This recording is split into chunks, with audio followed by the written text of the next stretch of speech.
অভিবাসন ও বর্ণবৈষম্য বিরোধী পাল্টাপাল্টি আন্দোলনে উত্তাল যুক্তরাজ্য।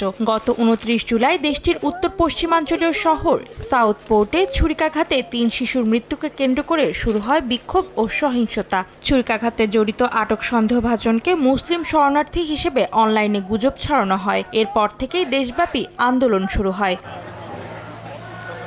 এদিকে দেশটিতে চলমান দাঙ্গা হাঙ্গামাকে রুখতে বিভিন্ন পদক্ষেপ নিচ্ছে ব্রিটিশ সরকার। এমনকি পরিস্থিতি দ্রুত নিয়ন্ত্রণে নিতে নিজের ছুটিও বাতিল করেছেন ব্রিটেনের প্রধানমন্ত্রী কিয়ার স্টারমার। শনিবার ডাউনিং স্ট্রিটের একটি সূত্র জানায়, বর্ণবাদী দাঙ্গার বিষয়ে আরও বেশি নজর রাখতে পরিকল্পিত ছুটি বাতিল করেছেন তিনি।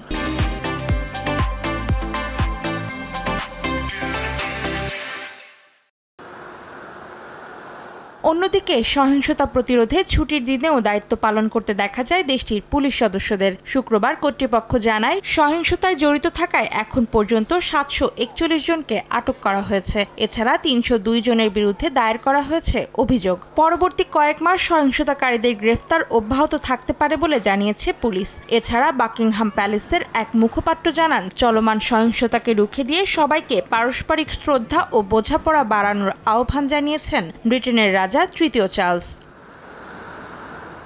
অন্তরা সেন, সময় সংবাদ।